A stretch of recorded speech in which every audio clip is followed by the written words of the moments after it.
गुरुर्ब्रह्मा गुरुर्विष्णुर् गुरुर्देवो महेश्वरः गुरुः साक्षात् परब्रह्म तस्मै श्री गुरवे नमः. विविध दत्तक्षेत्री असलेल्या पादुकांचे नाव आणि त्यांचे वैशिष्ट्य.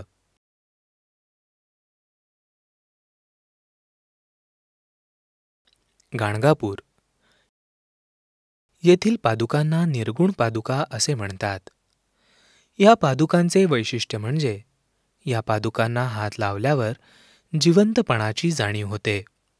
त्या मऊ लागतात, म्हणजेच सजीव आणि निर्जीव अशा दोन्ही, म्हणून या पादुकांना निर्गुण पादुका असे म्हणतात.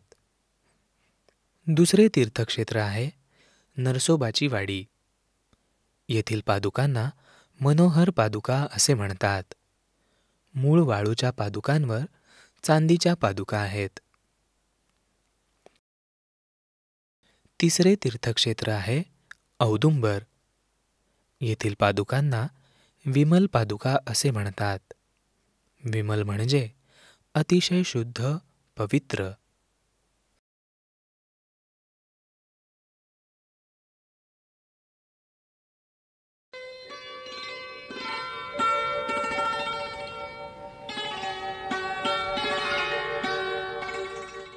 सनातनची सात्विक उत्पादने. यामध्ये आहेत देवतांच्या नामजपाच्या चैतन्यदायी पट्ट्या, सात्विक अक्षरे आणि त्यांच्या भोवतालची देवतेच्या तत्वाला अनुरूप अशी किनार यांनी युक्त सनातन निर्मित नामजपाच्या पट्ट्या, वास्तुशुद्धी आणि वाहनशुद्धी यासाठीही उपयुक्त अशा नामजपाच्या पट्ट्या, रंगीत आणि स्टिकरसह तसेच स्टिकर विरहित अशा 2 प्रकारात उपलब्ध. सनातनची सात्विक उत्पादने. यामध्ये आहेत भाव जागृत करणारी देवतांची सात्विक चित्रे, संतांच्या मार्गदर्शनानुसार बनवलेली देवतेच्या मूळ रूपाशी अधिक प्रमाणात जुळणारी चित्रे, शिव, श्री दुर्गादेवी, श्री लक्ष्मी, श्री गणपती, श्रीराम, श्रीकृष्ण, मारुती आणि श्री गुरुदेव दत्त या देवतांची चित्रे निरनिराळ्या आकारात उपलब्ध.